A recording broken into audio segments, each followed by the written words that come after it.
might have been a few dollars less, and it might have been a few dollars more, but that figure sticks in my mind. Just wondered if it was it less than 31,000? Is it less than 31,000? Yes. No, Sharp went up.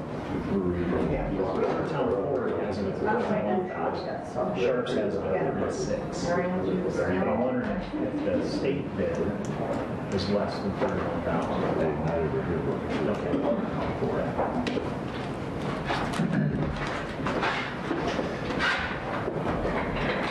I know for a minimal amount more, we should buy local, but I'm not to that spread. Yeah, that's my point. 9 o'clock. All right. Mr. Keys, good morning. Good morning, everyone. I will call this meeting of the County Commissioners, Cottington County Commissioners to order this Tuesday, January 14th, our weekly meeting. Let's start out with the Pledge of Allegiance, and I would ask Commissioner Gable to lead us today, please.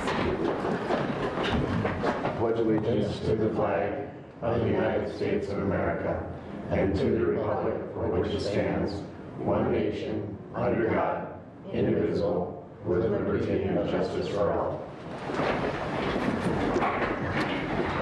All right. So, first of all, I guess we should maybe switch these around. I would ask anyone in the audience if they are here to speak during the open on any item that is not on the agenda. And this is for information only. Since it's not on the agenda, we cannot take action on it. Seeing none. Of the agenda items, does any of the commissioners have a conflict of interest? No. All right. Moving on then, I would look for an action to approve the agenda. So moved. Second. Motion by Van Dusen, second by Gable.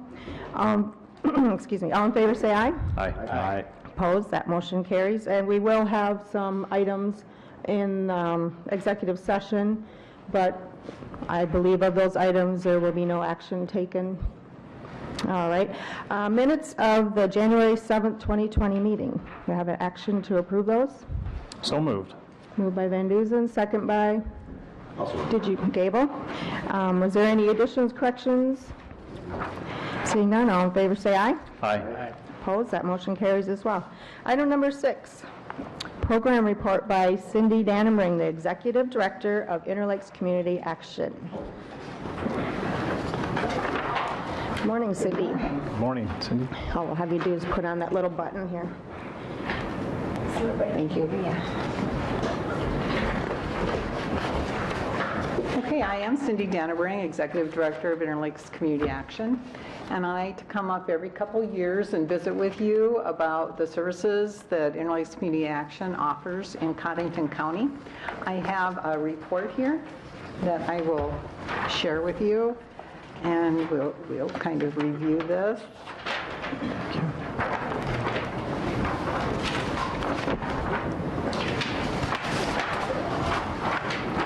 So we start out in the report with some poverty numbers from the American Community Survey. And these are just projections, of course, because we'll really know when the 2020 census happens. So at this point, there's not a lot of difference in the poverty numbers in the 3-year period between 2018 and 2015. And that's based on 100% of poverty, and that's around 24,000 for a family of 4. Now the services then that we provided in that year, weatherization, and we've done weatherization here for many, many years. The funding for weatherization goes up and down, and right now it's at a lower level, so that's why the fewer number of homes. However, we do have furnace replacement and repair funds in conjunction with weatherization, and that we can access funds for that and have not run out of those funds. So that's a good thing. We continue to do home-based early Head Start here, and 111 children are served in our Head Start Center. And by the way, we got the snow off the awning yesterday. So. You thought it probably was? Yeah, that wasn't good. Mm-hmm. No, on Highway 20, we're in we always have to debate what we call that building. We rent It's a the old building. Burkhardt Amateur Center. Okay, The amateur because it's radio been one. used for a lot of different things before us. Steak and That was- buffet, yeah. yeah. Okay, that's what it looks like. Yeah. The amateur radio was the last one. I think Yeah, that they was were in there so. quite a while. yeah. Anyway. So there's an awning, if you remember, that goes around the roof of a deep awning, and the snow had piled up to a significant drifts were on that. And Brenda happened to notice it this weekend and gave me a call, so we got our snow removal people over yesterday. Because not only could it cause that to collapse, but if someone was walking on, because it's in our entrance area, so children or families could have been injured. So I appreciate, Brenda, your call on that. 60s Plus Dining, again, we've done that here since we started that program back in 1976, I believe. We no longer have meals in Henry, and what we did in Henry was we had one elderly couple that we would bring frozen meals to, and now since they've both passed away, so we don't have meals in Henry anymore. We have at the senior center, we do congregate and home delivered, and then we have Star Card at Hy-Vee and the Stockmans, and we are looking at doing Star Card in another location. Now, Star Card, I think we talked about that last time I was up here, that people can purchase or donate for a Star Card, and it has punches on it. Then at cafes, these Stockmans and Hy-Vee right now, there are certain menus that they can access that are nutritious and balanced menus, so then that their card is punched, and they can go anytime. They have breakfast, lunch, and dinner menus, and 7 days a week if they're open. Utilities assistance and security deposit assistance, we still do that, and that's for folks that are 125% of poverty, and we will provide utilities assistance on every other year. We don't do that for them every year. We try to encourage them to figure out ways to take care of their own utility assistance, which is really just a gap for energy assistance, because that's a major referral for us to have folks get on energy assistance through the state. VITA. We do volunteer income tax assistance here. That is just what it says. People can come in and we prepare their income taxes free of charge. So our community service worker, Cindy Rammel, does this. We'll be starting probably the 1st of February, and we actually do it year-round because there are times during the year when people need to make some amended returns, so we can help with that as well. Laddie does it the month of February, so there's 2 sites here in February, but Laddie only does it during that 1 month. Rental assistance we do through ESG. We only have 5 families on that. And Cindy does many, 927 referrals is a lot of referrals. So helping people know where to go for different services in the community. We will be involved with the census program this year. It's very important that every person be counted, no matter who, whether they're an immigrant, low income, elderly. And when I say immigrant, low income, elderly, those are the hardest to pull out to do the census. So our staff will be concentrating on encouraging those folks to participate in the census, which is really easy. I've seen the form, and it's really not difficult. I believe you've seen it as well, Brenda. Yes, I went to a census meeting last week, so I have that information. There's all the programs. Let's see if I can find it in here. And for every person that gets counted, they've estimated that South Dakota receives $1,600. So that's why it's so important. And when we have a smaller population, it's in some ways even more important that we get every person counted so that we can access those funds. Yeah, they just showed it up, I guess, on the screen.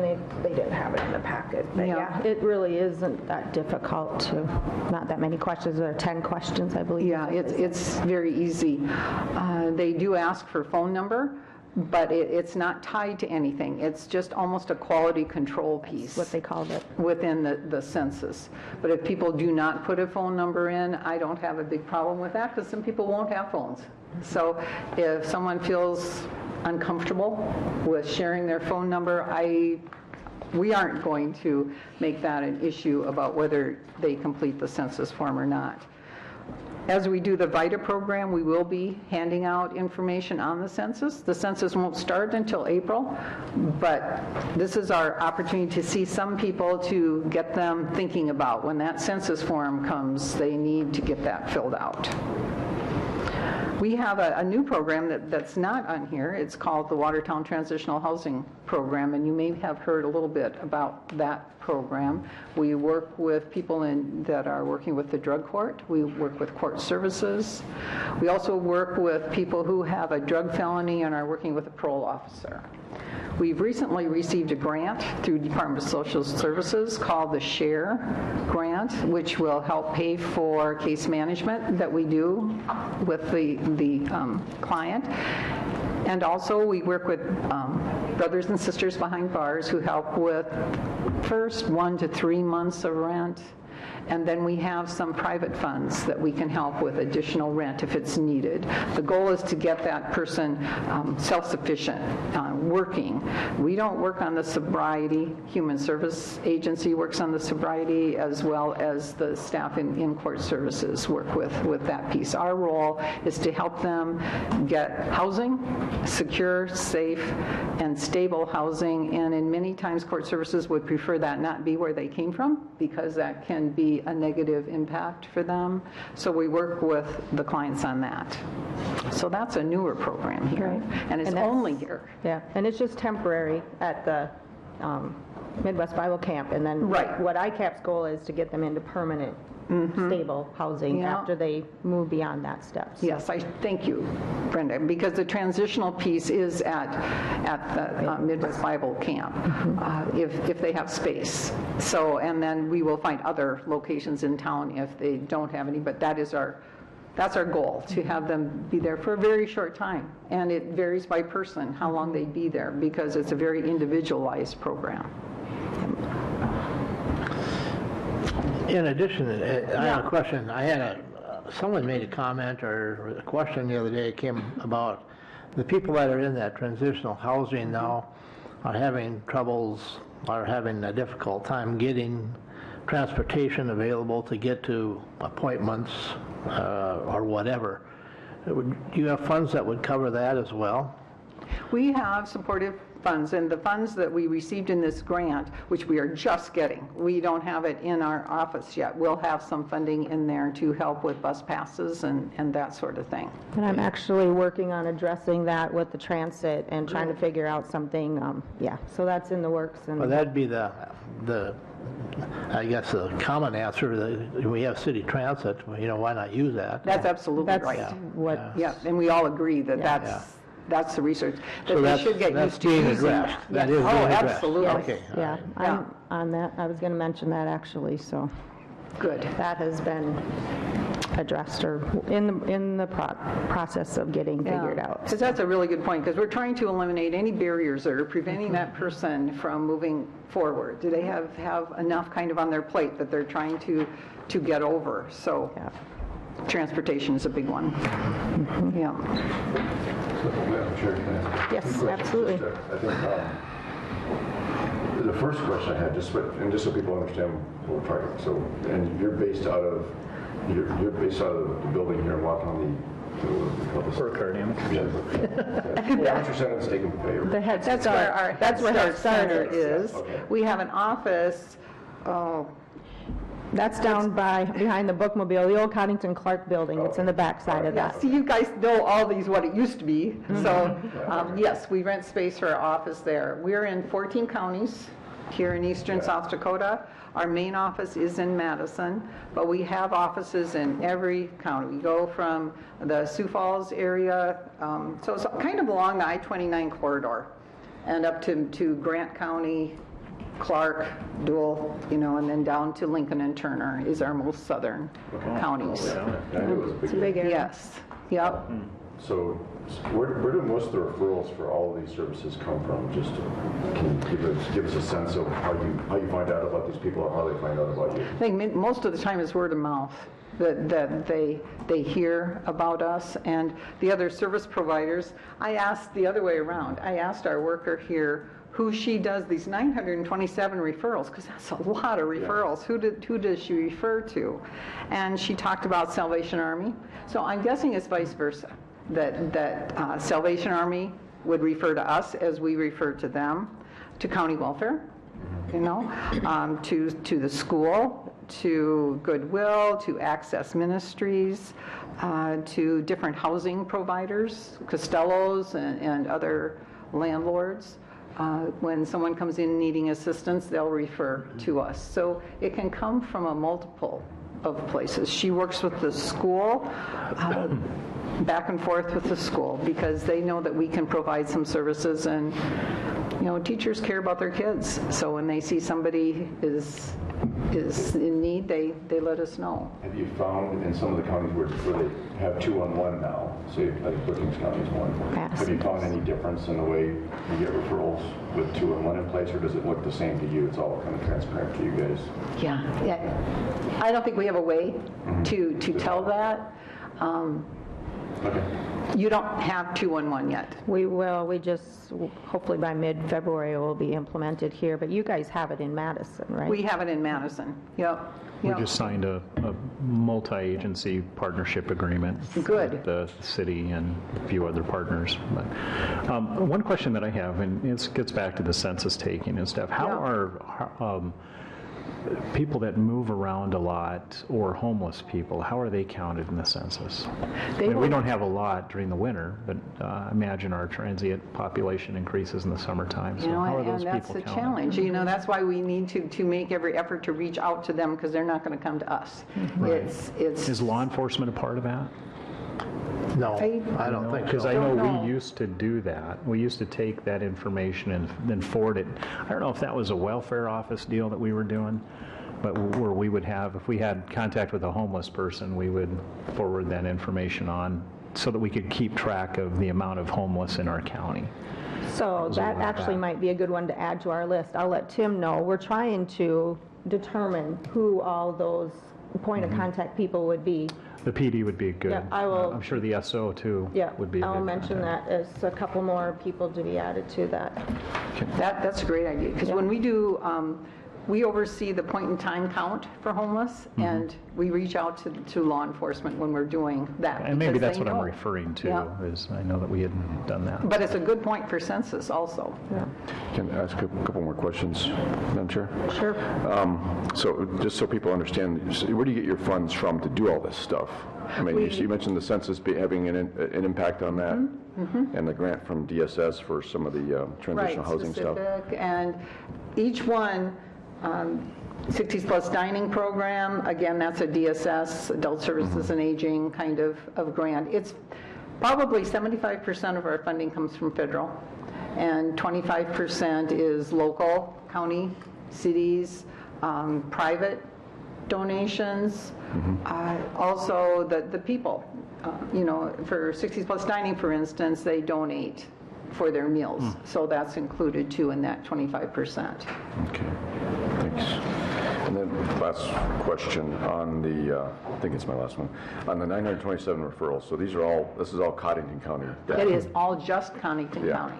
And I guess when you have some of the referrals, are some of those repeats, or are those generally and I realize it might be hard to tell, or are they kind of the same people that keep coming back, or are they new individuals? Well, it can be, but many times it is new individuals, because if they've already know where that referral is, they generally don't come back unless they have a new problem that arises. Right, okay. And then they come back and say, okay, what am I going to do about, where would I go? Okay. So individual cases perhaps would be able to, yeah. And then, sorry, one more question. On the case management thing, just to Yes. get it, so you mentioned case management I- for the transitional housing. Are there other programs where within this where you kind of have a case management function? When we do the Emergency Solutions Grant, we do case management with those 5 families. In fact, with that Okay. program, that's a requirement. Okay. Which is really a good thing, because when people start out working with us, they don't see a real reason to do case management. They can't see what the end could look like. But with the Emergency Solutions Grant, they have to. So then when they start getting used to working with us and learning about budgeting, they can't believe they didn't know how to do those things. But when they start out, they think they know, but they find out that they really didn't. With the utilities assistance and security deposit, we will offer case management, but it's not a required part of either of those programs. So to be honest, very few, come back for case management. I'm sorry, which one did you say it was a requirement? It's for? required, the second to the last bullet. Yes. Oh, the rental is ESG, okay, that's what I Yep. thought you said, okay, all right. Yep, Emergency Solutions Grant. Yeah, right. okay, I see. Yeah, okay. I think those are my questions. Okay, and there's very little money in that Emergency Solutions Grant. That's why there's only 5 that Okay. we have here. In fact, in our whole area, including Minnehaha, so that's what it is, we do 14 altogether, so 5 of them are here. And this is a 1 year, that 927, that's a 1 year? 1 year. Okay. Yeah. I know, it seems like a high number. That's 2.5 a day. That's ridiculous. I think that's a And it's really not high like number. there's one per person, so that one person might come in and get 3 referrals. So you can kind of think about, that's probably an average, maybe 3. So you can think about maybe it's 300 people. Yeah, okay, that's kind of good to understand, yeah. They get help in multiple, going down the list, multiple areas. Right. They Right. might get help in one of them, they might get help in 4 of them. Right. Our goal is when they come in the door, we'll do that intake with them, and they might be coming in for a Head Start or early Head Start to do that application, but as we talk to them, they might just share that, well, my utilities have been shut off. And if it's summertime, it's not such a concern, but if they say that in the winter, we're going to get on that and make sure that they're signed up for energy assistance and maybe do this emergency utility assistance. So just to get them in the door is a major thing. And then we can start with the referrals. And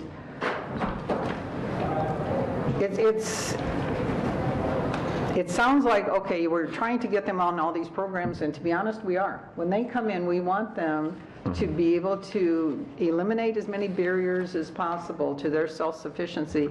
But then, when we start having them come back, we encourage them to increase their income, get another job. Sometimes they have to get a second job to start weaning them off. So it's kind of a tough love thing that we get them all on, and then we start trying to get them off. To become self-sufficient. It's a Become hands up. self-sufficient, Hands that's up. the goal. Yep. Great, thank you. And I don't know, Cindy, I'll share this with the commissioners as well. This is the app for people who want to apply to be a temporary census worker. I think Arlene has that has one that? too. Okay. Yep. Anyway. And she was going to pass it out to the community service workers in all the counties. She happens to be meeting with them today, so, yeah. When you were referring to census, Yeah. years ago, I did go through the census training to be a Oh, census yeah? taker. I never did become a census taker simply because once I'd been qualified and accepted, I ran for this job. Oh, And if you're running for any public job, you aren't allowed to do census. I see. And we were very well informed and versed on these procedures and process and how to get to everybody. One of the big ones in South Dakota is the Indian Reservation. yes. And Yes. so they did spend a lot of time with us and training us and teaching us what to do. So they understand what we're going through to get Yeah. everybody counted. Yeah. Yeah, it's a process. Yeah. And the young people, I think it will be helpful for young people, because when they send things out about the census, it's going to be about a link so that you go online and you do your census form online. I think the younger people will really, that will appeal to them rather than filling out a paper. Do it on their phone. And you can do Yep, both, just yeah. do it on their phone. Their big push is to do it online first, Yep. and then, for individuals, can still do it the paper They can. paper Yep. way, but. So, Make it easy. yeah, Yes. whatever works for Whatever whatever. works, Yeah. that's right. All right. Thank you. Any You're other welcome. questions? All right, thanks, Cindy. I'll Well, see you thanks for having tomorrow. me. Yeah. Good information. Yeah, thank you. All right, item number 7 on the agenda is our annual report from Todd Kays, Executive Director of the First District Association of Local Governments. Good morning, Todd. Good morning. Right, Todd? Thank you. It's a high paper day today. Yes, we're killing trees left and right. Yeah, but we got colored pictures on this one. There's color on the last one. Red. Should come, should be good. There we go. I've gone virtual, sorry. What's that? I've gone virtual. I know. Creature of habit. Yeah. Do I just tell you when to click? Yeah. All right. Well, good morning, everybody. How are you today? He's a clicker guy. Good, thanks. Again, it's that time of the year where I get out and visit with all the 11 counties and some of our larger communities within the First Planning District to give a quick, brief synopsis of work activities that have been going on within the district and specifically here in Cottington County over the course of the last year. As you can see on your handouts and the public can see from the PowerPoint presentation, a quick review of who the planning district is and services that we provide. The First District is one of 6 regional planning and development districts located here in the state of South Dakota. We are that area in blue, Roberts County down to Moody, over to Minor, and back up to Clark. Next slide, please. We are not government, but we are creatures of government. We've been created in 1971 through executive order by then Governor Frank Farrar, and we operate under what's called a Joint Powers Agreement. And there we have 11 counties and 76 communities that belong to the organization on an annual basis. And the purpose of the organization is to promote community and economic development within the region, both a local and regional basis, where our staff provides a wide variety of technical services to those local units of government and other private individuals. Next slide, please. As far as how we are governed, we have a 35-member board, which has 3 representatives from each county and the chairman of the Flanders Santee Sioux and the Sisseton Wapano Yate. Here in Cottington County, Brenda Hanton is the county commission rep. Brenda also serves as the chairperson on our board. Glenn Vilhauer is the municipal rep from the city of Watertown, and Chris Shilkin is the at-large member. Generally, the at-large member represents some sort of economic development, private business organization. Governing body meets 3 to 5 times a year. Their charge is to approve our budget, approve our work plan, provide general direction for staff and the executive director. Next slide, please. As far as how we are funded, every community over with a population of 100 in all counties pay dues into our organization, and those dues represent about 22% of our operating revenues. That's been fairly consistent for at least the last dozen years that I've been at the helm of the organization. We use those dues to leverage other state and federal grants, and also to we get some state and federal contract work as well. So about 49% comes from local dues and state and federal work. The rest of it comes from fee-for-service work, a little over 51%, and we provide fee-for-service work to our members at rates below what you would find in the private sector, and that's just through the power of the collective. We may take money from Dual County or Brookings County and stick it in Cottington County one year because the projects are going on here and vice versa, and that's how we can make that work. Next slide. So a question on that, Madam Chair. So would zoning be a fee-for-service or part of the dues? Zoning is a fee-for-service work. Zoning ordinance development is free. I'll go back to that, just to back up just a little bit. So fee-for-service work, generally, if it's something that takes just a very little bit of time, technical services, answering the phones, asking questions, minor research, those are things that we do not charge for. Cottington County, where we have a year-long contract, we are dedicating staff to do specific work tasks on behalf of the county. There is a fee-for-service for doing something specific to that county, because that takes away that person's ability to work district-wide a percentage of the time. So that's the case with Luke Muller. Also, if we are providing web hosting, GIS services, those types of things are specific. We do those services, but those services are done at rates less than what you would find if you were to go out and just bid it out. Good question. As far as our staff, I'm very fortunate to have a very seasoned staff. We have 14 full-time individuals that work there, one part-time, about 196 years of service within the district. We have one brand new person, Peyton Schaefer, just started a little over a week ago, and you'll be getting to know her. She's going to be learning planning and zoning and grant writing and those types of things. But I'll be celebrating my 27th anniversary here this spring, which I didn't see coming in 1993. But what are those numbers, Todd? I assume the first one is how many years you've been there. What's the second number? It got clipped months. Years and months. Months, okay. Sorry, that got clipped on there. Next slide, please.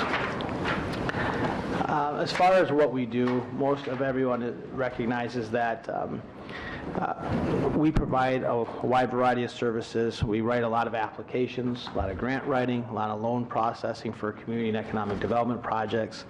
If those projects get funded, we then help with the red tape administration, because all that free money does come with strings. And you have to cross all the I's, dot the T's, do environmental reviews, which we have done with Cindy's group, for example, on the some of their housing programs. We have to do environmental reviews and those types of things as well. Planning and research, everything from nuisance regulations to planning and zoning, land use, personnel policy development, capital improvements planning. If it's got a plan or report or book review or something in there, we've probably done one of those over the last 50 years, 49 years. We do a lot of specific specialty work. Geographic information systems is very important to our organization. We have 3.5 people that work solely in GIS, maintaining statewide, regional, and local GIS databases, which we use for a wide variety of services. We also have assistance in tax reform and finance, and we've done that kind of work. Also, revolving loan funds. We have a sister organization, the First District Development Company. Paula Hulsher and her staff is our certified Small Business Administration Certified Development Company, where we work with SBA loans, plus we have a portfolio of revolving loan funds that we offer to other banks to partner with new and expanding business startups in the area. And then we're out there schlepping around the states and federal programs that are applicable. As far as how are you measuring your return on investment or your results, a lot of things that we do just don't generate a direct one-to-one relationship as far as cost, so we always come back to just how are we helping our members obtain outside funding sources. And so that metric in the last year showed that we did about $9 million in grants and loans to help our members do a wide variety of community and economic development projects. Of that $9 million, $5.7 million was just in grant dollars. So if you take the dues paid by our members, divide that into the grants received, we had about a $21 return on investment district-wide. Our average has been about $25 since I've been at the helm of the organization. Since 2008, about $70.7 million have come into the district. We don't have that money. We know where the money's at, and we just are the conduit between the funders and those communities and counties that are making those reinvestments back into them. And so we work with those funders and with our members to maximize and leverage those dollars as much as we can. Next slide, please. As far as Cottington County in the last year, in 2019, there was about $495,000 in grants that came back into the county. The return on investment was about $9.47. And you can see over the years it ebbs and flows, because sometimes we do a lot of projects and then we don't do any projects when it comes to grant writing. but it's been averaging about $20 return on every dollar's worth of dues since 2008. If we wanted to go back further, that number would be a lot greater, but I only want to acknowledge what's been going on since I've been at the helm. Next slide, please. And then, if you remember, I talked a little bit about our development company and working with businesses. Last year, we did 3 loans in Cottington County for about $609,000 on projects that were a little over $1.7 million. So, the second sheet that I handed out is just more specifics on the types of projects that were conducted in Cottington County this last year. As you're well aware, we do a lot of GIS work for the county. We maintain the 911 database. We do your address assigning. We take care of the statewide address range database. That's the call before you dig people. So when you call 811, it ends up going to a call center in Texas. They look at a data set that we create and we manage for them. And so the information that we do in that project for the state allows us to provide those 911 services at the local level at a reduced cost because we're able to leverage those dollars. We also maintain the state's DOT road centerline data information, which is important for state and federal funding coming back in on roads.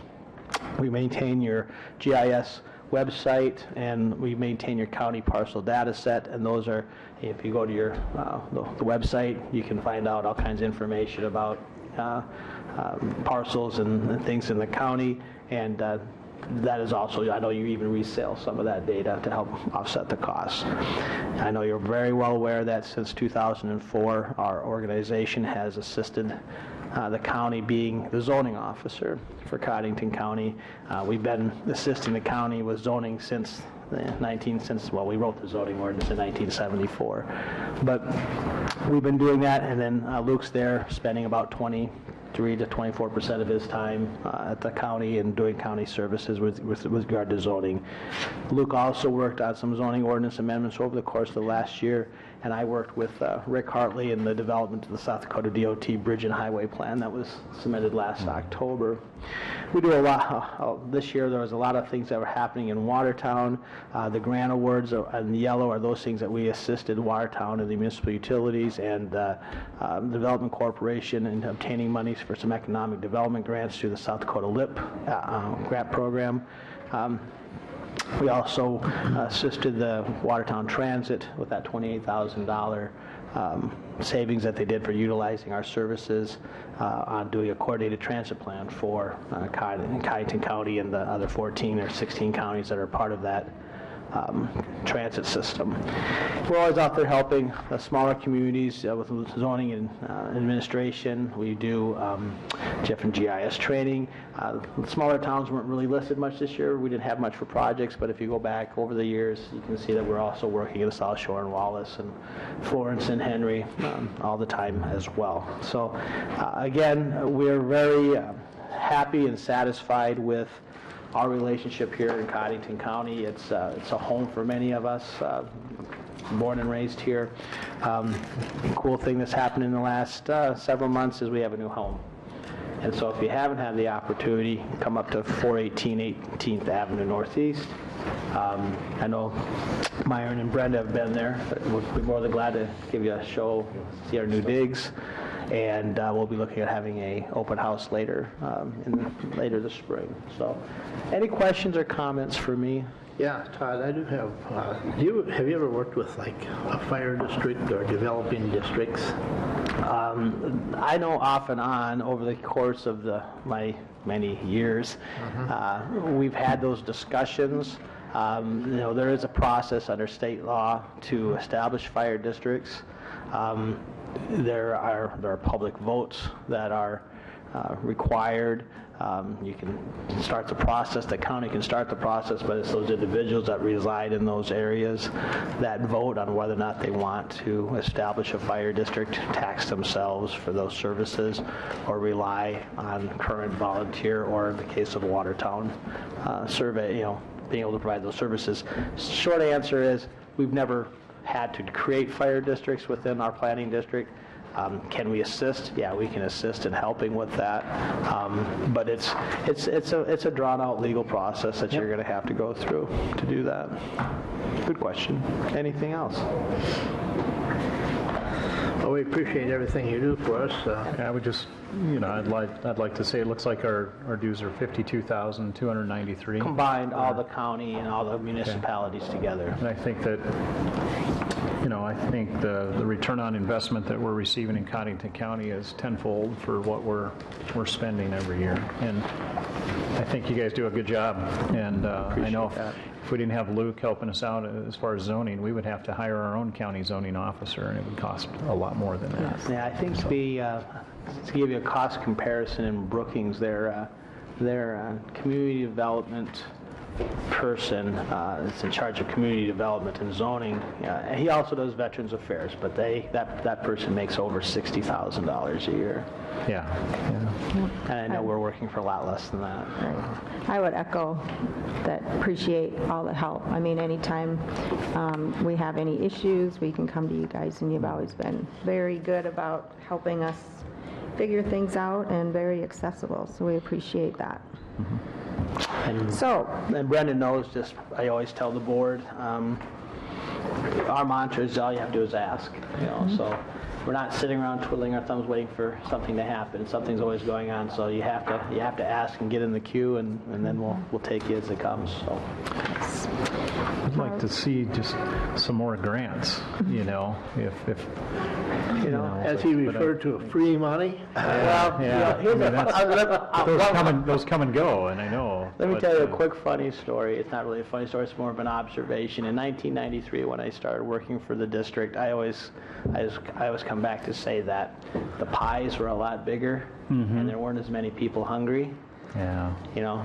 Nearly 30 years later, there are fewer pies. The pies are smaller, and everybody's hungry. It's very competitive. And that's kind of just the world we live in and what we deal with. Right. And it just depends on what the project is, if there's even anything that's applicable. Yeah, that's just it. That's just it. There's so many things that, especially when it comes to public infrastructure projects, there is becoming more and more of the state and federal funders are, you have to take a lot of it on your own, and Lee's very much aware of that when we look at just trying to do things with jails or counties or roads are another big one as well. Yeah. Well, thank you very much. Thanks, We may as well do 8 and 9 and just stay here. Yeah, I was just going to say, what is our it? action to approve the contract for services between Cottington County and First District for maintenance of the county parcel database. Quick explanation on that is many years ago, Cottington County asked the district to create a parcel layer, which is used primarily by your assessor's office, it's used by the zoning office, it's used by the Department of Transportation Services, and plus then that information is resold, the high-end information is resold to individuals. The fee for that database maintenance is $6,000, and it's been $6,000 since we've done it. We've never raised the price on that. And regarding the GIS web hosting, that started more than a dozen years ago, and that's when the City of Watertown, Cottington County, Watertown Development Corporation, and the municipal utilities co-opted to put together an ability to web host this information that we've created for you, and those web hosting fees have also stayed constant over the years. What are those fees? Here, $3,100. I'll make Very reasonable. a motion. Are we going to take these one at a time? Yes, I'll we'll make- do the first one on, sorry. first, the parcel I'll make the data. motion to approve Okay, that. motion by Van Second. Duzen, second by Gable. Any discussion on that? Seeing none, all in favor say aye. Aye. Opposed, that motion carries. Number 9 then, I'll move the to- contract to approve between Cottington County First District for GIS web hosting. Second. Motion by Gable, second by Waterman. Any further discussion? Seeing none, all in favor say aye. All right. Opposed, that motion carries also. Thanks, Tom. All right, you, Don. Thank you, Todd. So now we will move on to monthly reports, and the first one being the auditor. Cindy, do you have to tell us? It's the first of the year, so we are busy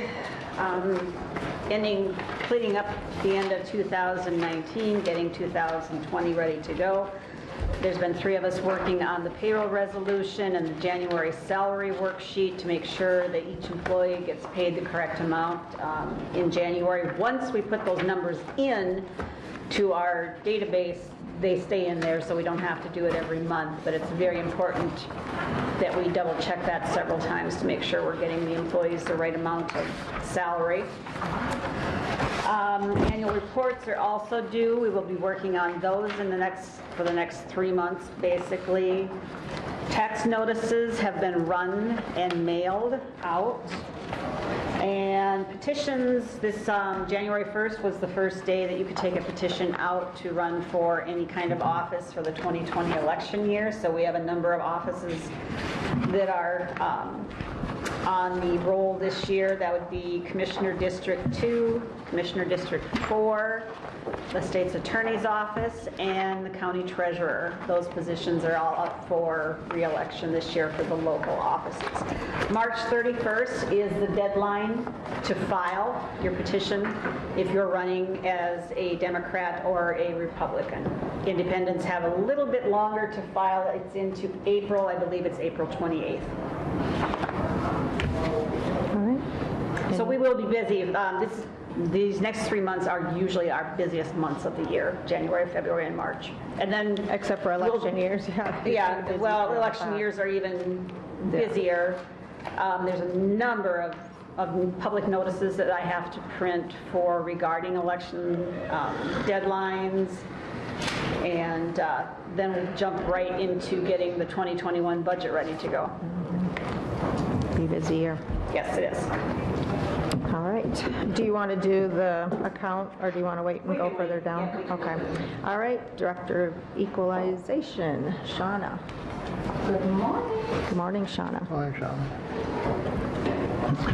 As Cindy has stated, the tax bills were sent out in the mail, so we were very busy yesterday and will be until tax bills are due in April. We're working on tax splits, and then we are also working on getting all of our assessment stuff done, the building permits, any new assessments need to get put in the computer, and then we'll be printing out our notices and having them out by March 1st, so we're getting ready for that.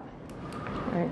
Plus, if anybody has any discrepancies on their tax bill, nothing can be done about the 2019 due in 20, but the 2020, that's what we'll be discussing at our county boards and consolidated, or if individuals don't agree with those amounts. Or Yes, a lot of people don't really pay much attention to their assessment notice or don't really understand. I know when we're out and we tell them, when we do the reappraisals especially, we tell them, make sure you look at your assessment notice. A lot of them do not, and then we get a lot of calls right now. And, you know, especially with the reappraisal, there's really nothing that can be done about that tax bill.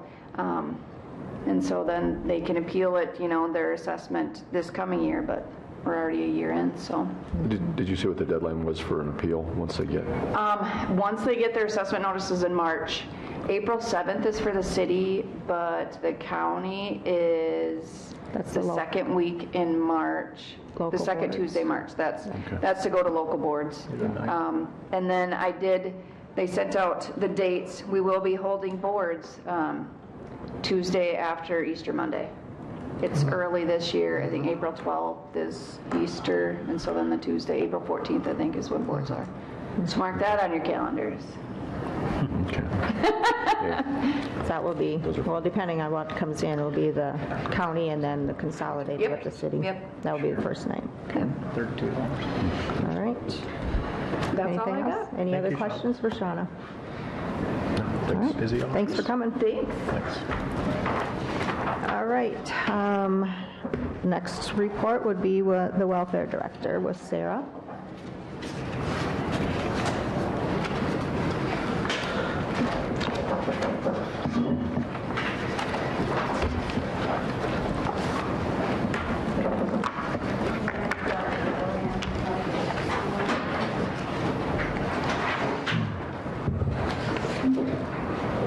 Sarah. Did everybody get a copy of the, Yeah, it's on the screen too, so we put it. I'm at that state, I have to do this all the time. Me too. Mine is the opposite of most people. I can see close up and not distances. So in October, there was 36 services provided for 34 people, the largest being utilities and housing. We had 4 ESG clients at that time. If you just look, the next just kind of breaks that down into a percentage for you to give you an idea how that looks percentage-wise. So you have about 25% with housing, 28% utilities, and then the ESG, which is either homeless prevention or rapid rehousing type program for those involved. I did, just because of Cindy's report, I did, while I was sitting there, emailed the Beacon Center to see on there right now how many they have with ESG. My office currently has 3 under their program, but they currently at this time have, December they had 12, and they currently have 9 under the ESG. So That's utilities? that's rapid rehousing Rapid and rehousing. homeless prevention. So that's the Emergency Services Grant. So this gives you numbers of the different type. And so what it does, it goes through a centralized CES system, which is coordinated entry system through the state, and then the state then divvies those up to determine who gets those to. The Beacon Center handles anybody with domestic violence and sexual assault, and those that are just under homeless without that then get referred to my office. And we don't always utilize the ESG, but if it's an option, or if it's needed, or if the individual's willing to work with it. Can I just clarify? Sorry, Madam Chair. Just to clarify, so you said, did you say 3 of the 4 are referred to you? Currently, right now, is 3. This was October's report. Oh, So that would be your difference. I currently have 3. okay. And that's through the Beacon Center, so they're referred to you, or how does that work? So the coordinated entry system, the people have to call that coordinated entry system, which is a 1-800 number. The coordinated entry system is run by the state. They refer it to the entities who then refer it out. So if it gets referred to ICAP, if they're full, then it gets referred to the Beacon Center. The people that are non-sexual assault or domestic violence then are referred to the county. The state encourages that cooperation and collaboration. Part of the reason the Beacon Center does, so that my office isn't working with those that are domestic violence and sexual assault. That's what they're specialized in. But then the homeless individuals who are without other services. So we don't mandate, the coordinated entry system determines who gets those referrals. So the Beacon Center then refers the homeless. The Beacon Center receives the funding. Correct. And then they're referred to you for the case management and the paperwork. The county is not, and I personally do not receive any funding or dollars for that. We provide it. We'd be receiving these individuals anyways. It just gives us a caveat in our tool belt of to be able to provide some services at no cost to the county that we can add to that. For our liability insurance, we won't have any issues if there's any errors made or something like to that note? No different than what we do at this time. I just If didn't know someone if comes to our office right now. If they receive the funding, I just didn't know how that would all work with our insurance. Yeah, So because ICAP refers people to us as well, so I don't see how it would be any different on that. So I just thought that was interesting. While she was talking, to bring that up, to do that. The other thing too is just a recent report. In the state of South Dakota, I had looked at it last week, but in order to have a 1-bedroom, to rent a 1-bedroom in the state of South Dakota, it requires 15 something per hour, 1 bedroom. And so with minimum wage at $9.10 per hour, you can see the difficulty it is for people to be able to have enough funds in order to make ends meet. That's the reason and the need for federal programs. And so some people will have to have that to maintain housing. So thankful for that, like your USD South Dakota Housing and Watertown Housing, especially if you look at a single parent. Because if you look at a single parent, then they're required to have 2 bedroom.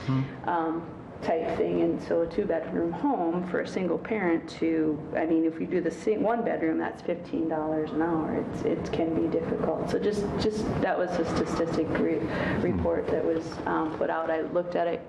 It was just last week. I looked at it and I thought that was pretty interesting. And like I said, that's for a 1-bedroom. Can you say those numbers again? So the average, you said the average per hour of a 1-bedroom was what? Yeah, and I'll afterwards. That's in order to afford a 1-bedroom Yes. apartment, you would have to make at least $15 an hour. Yes, in the state of South Dakota, in order to afford a 1-bedroom apartment, you need at least $15 an hour. And by the way, we're the 4th most affordable in the United States, so that's good. But minimum wage is $9.10 per hour. So when you're looking at individuals, there's a requirement that they're going to have other services to support them ongoing, especially for a single parent. Because the other thing with the type of housing that you get, the requirement is certain bedrooms, so if you have a child, you have to have a 2-bedroom. It's just a requirement. If you have a child, 2 children, and if it's a male and female, depending on their age, you may be required to get that services to have a 3-bedroom. So, and the interesting thing is what's considered affordable and what we pay is below what fair market rent is. So what we run into and what ICAP runs into with housing these individuals, especially single, is what is fair market rent considered by HUD, which is all then we're allowed to find. I think for me, for a single individual, I have to double check the numbers. I mean, we're looking at less than $400. Where am I supposed to find a place for less than $400 for somebody here? Because otherwise we can't utilize that grant. So that's a little bit sometimes where our hindrance runs into. So it's a bit of a conundrum, but we try to work through it. Let me double, and I will email you the numbers for sure on what the fair market, but the majority of what we work with, I work with, because of the nature of the gaps, is single adults and those with felonies too. So the criteria of the apartments that we have to find is very, very narrow, and it still has to meet HUD inspections. So it's not easy, but we do our best. And we have some very wonderful landlords in Watertown that help, and sometimes we'll modify the rents just so we can get those people housed. So that was my tangent. Sorry, go ahead. No, that was okay. So that was on that. It's just some of those struggles that sometimes we work with, or case management that we're at. As far as the next slide, just with October, the utilities, there was a cost avoidance for about $700, and that's basically utilizing the energy assistance program, housing, that's utilizing other programs, especially like ICAP. And then the burial, that was primarily due to, the individual turned out to be a non-resident. So I think it was Minnehaha, if I recall. So. They turned out to be a non-resident Of Cottington County. of Cottington. Yes, there was a Minnehaha resident. So they were brought back here? Sometimes what happens is somebody passes away and there's a determination whether they're a resident of Cottington County, they die in our county. But if they're in the nursing home, they're not a resident of Cottington County. And sometimes some of your, what's the word I'm looking for, like if your state, if the state has you, like Redfield, like if somebody's in Redfield and A resident of yeah, they can still be ours, and sometimes if someone's under, I see. so if they're under a treatment type facility, they're not necessarily a Okay. So if an individual lives in Minnehaha, comes to a nursing home here, we are not considered the parent county. If we're able to trace back the residencies, the last in the state, the last place of residency that we're, if we're not able to locate the residency, then it becomes responsibility. How does that work for inmates? Their residency of where they come from. Okay. And most of them are Cottington County. Yeah, it's the same process you look at. So for Just had example, to ask that question. yeah, but like for example, like Serenity Hills, if you were placed from Rapid City at Serenity Hills, you're not a resident while you're at Serenity Hills until you maybe graduate from the program and establish your residency. I got you. Okay. But then if we can't find where the resident is, So just because you live here and get your mail here doesn't automatically make you a resident in those situations. correct. And not correct, yes. You have to be able to. Every situation Yeah. is evaluated, yeah. It's- Unless you want to it's a license your Depends on camper. where the mail is going to, because they would have Yeah, to have that's a the way mailing. around It's that, right? complicated. So if you put your driver's license down as Serenity Hills, we'll just say Serenity Hills because your driver's license expired, does that make you a resident of Cottington County then? Yes and no. It's one of the criteria, but not the only criteria. But as far Because as the it's- burial, it does not, or for medical. South Dakota residency laws are really vague. Yes, ambiguous. However, the biggest thing is, can you trace them back to their former residency? So let's say we did have an individual one time who was homeless here that got placed in the nursing home, but we couldn't find their residency prior, so Cottington County picked up that. But that was a rare, unique, but it's interesting conversation. So we had one burial in October? Yes, Okay. I think so. All that to say that. Okay. And then the final graph is just the different referrals. October is oftentimes our busiest with energy assistance, a lot of individuals getting onto that program. It can also utilize it for deposits or back, thing like that. So that's a pretty typical number to see at that time. The Beacon Center then would be referrals. We ask the question on our intake if you have domestic violence or sexual assault. So we refer them to that. So at that month we have more that met that criteria. Madam Chair, do you have the numbers that go with each of these percentages? Is that the yellow one? The Beacon Center? Yeah, that didn't come out very well. Yellow, and I think it says 17%. I do not, but I can calculate. That might be helpful, yeah, Yeah, to be do curious. numbers rather than percentages, because it may be 50%, but it may only be 2, so. Yep. Well, I mean, it's just doing the math. It's just taking the numbers here. Oh, okay, so And is then, that, but I can go back and, so the overall one is the same? yes, I mean, 36. yeah, you just would 36 take the people, okay. 36 and then I can calculate that. And, Yeah, well, so that, I mean, it falls into that. I can't tell you, I'd have to do further digging to say, for example,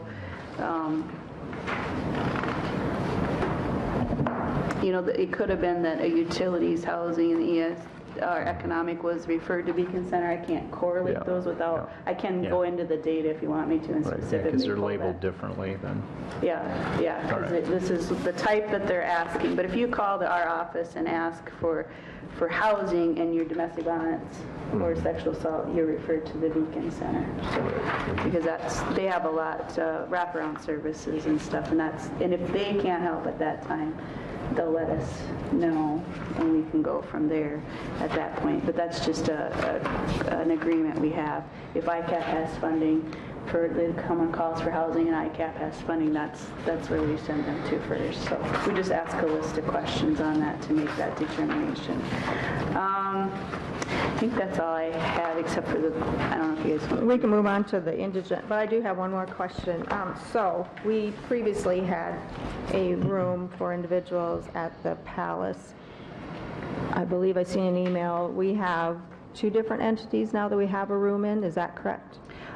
On last Thursday, I had 5 homeless people by 10 o'clock in the morning. So I scrambled quite significantly to see what we could do to get those services. I was able to get, put together stuff for all individuals except for one, which I followed up on the next day. So at this time, we have one at East Point, which won't carry on. But then we also had we have one that will be ongoing with the guest house, which will be a little bit more amenable for especially when we have individuals who act out or we have to lock the doors. It's a little bit easier to transition that and a little bit quicker and faster. We were possibly, that other individual that I couldn't get on that Thursday, we were going to possibly have to do one on Friday, but they were able to get a bus ticket back to Texas. I think their parent paid for that. So the individuals from Southern Texas. So clarify, the one at East Point will not continue ongoing, but the one at the guest house will. When you say that, Sarah, are you referring about renewing from month to month? Is that what you're talking about? Yeah. So after this month in January, it'll be over? The one at the guest house, or I'm sorry, the one at East East Point Point. will, East Point. yes, Okay. yes. But And we will actually, it's- continue the one at the guest house? Correct, And that's What just is- one room? yes. What is the fee on that per month? I want to say it's $535. I have to double check that. She was generous enough to let us get somebody in there without a formal contract. We were working on it, but it kind of got brought to forward faster on that day, so. All right. Any other questions? Otherwise, I think since you're here and then you can get back, we'll do item number 16, action to set indigent burial fees. But, hold on. Move to approve. Oh, yeah. Well, no, okay. Do we want to know what those amounts are, though? For the indigent burial Same as fees? last year. Right. They have not changed Maybe. For quite a few Do you years. know what they are, Sarah? I can Is that pull what it it's, up. $39.52 for regular burial, $25.75 for cremation. And then when it comes to opening, closing a grave, we do whatever the city sets, and then they provide the plot, so the plot's free. So We have an area within there for our indigent burials So that's- at no charge. So 30, you said, I'm sorry, Madam Chair, just to go with what Sarah said, she said 3,952, is that what she said? Yep. For the burial. For a traditional burial, $25.75 for cremation. Okay. I think, double check. And then opening and closing the grave is, What the city usually raises that every year. They give me a letter. I don't have that, but it equates to about 50% of, because they give us the plots for free, so. So the opening and closing of the grave would be to just, what the city sets it at with the free plots. I make a motion to leave those fees I as they did are. once already. Myron made the I'll motion. second it then. Gable seconded it. Any further discussion? Seeing none, all in favor say aye. Aye. Opposed, that motion carries as well. Thank you, Sarah. Thanks, Sarah. Is there, Madam Chair, if I could just back up to the deal at the guest house there. Yeah, if it's $535 is what you said, you estimated that at, that's like $17 a day that we're paying for a room, so. and the one other reason, because at the East Point, I have to go in and check the people, I have to evict them, I have to do all the cleaning, that's a lot of hassle for me too. But at the guest house, I will not have to do that, and there will be weekly cleanings to check regardless, and then, it just, for the I just wanted to individual put has. that out there. that Right. that's- The East Point was basically our call then to cancel that Say that again. contract. The East Point was our decision to cancel that contract. Yeah, the East Point actually ran through the December 31st. It was a situation where we actually had a homeless individual to where we could not find a landlord who would work with them unless the county did the contract, and it was referral from Judge McCann. And that individual, if they would not work with the ESG services, and so the county did that contract, and then we had kind of extended it through January to give us some time to, we have, just like I said, last Thursday we got inundated. Unfortunately, we had to evict one individual, but it replaced the other individual, so. There is a time limit on that though, right? Typically, for these individuals, For what? for those rooms. Yeah, as long as they're working the case management. What we're finding out, when we first started the program, it was about 2 weeks, and we could get individuals housed in about 2 weeks. But now what we're finding is between things, apartments being full and not being rented out, and the affordability, and also the situations that people have, whether it's they've got a felony on their record, it's taking us a little bit longer. So it's a case by case. There's not, it's a case by case basis, but when they first come in, they're given 2 weeks. They have to continue case management. If they're not doing the case management, then they're not able to. Those case management work on those barriers. If they don't do case management, we have to close those. We're finding, like, for example, Voc Rehab, now they're full. They take 90 days to get people enrolled into that, and if you need that job training, which that's a lot of them, that can be an issue, or if they're disabled, or if their treatment, they're waiting to get into treatment, we can vary from 30 to 60 days. So we're kind of that, it's case by case. It covers individuals individuals that would not necessarily meet county guidelines. Like, so it's just a first come, first served type basis is what we do with that one. Does that make sense? Yep. Okay. All right. Anything else? Thank you, Sarah.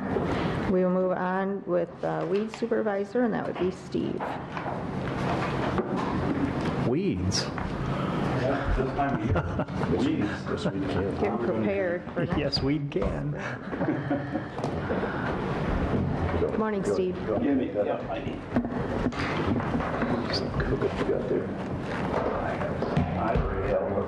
It's got all kinds of hookups. Some You're more. ahead of the game already, aren't you? Pre-tested. Pre-tested.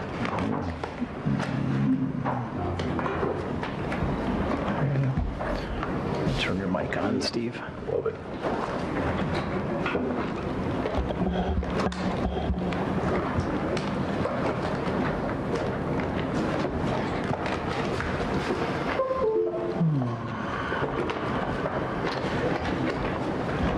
Okay, I'll start out with this right away.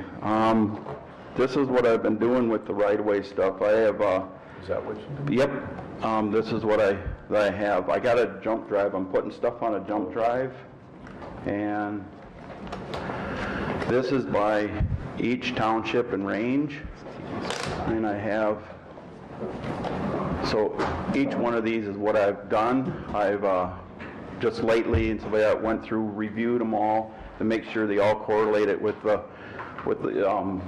quarter on the range in the township. And whoops, here, let me see.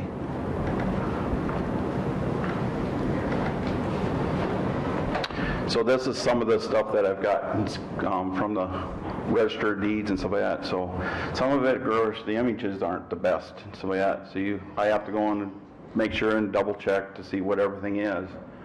So I have, so what I have done in there is in that range, and then I got up to, currently up to this far with what I've gotten done. I've started on 17 already, but this is just going to be kind of brief so I can, this is the map of Google Earth. I put it on Google Earth map of the rows. And this is outlined what are the stuff that I've already got done. There are gaps that are missing.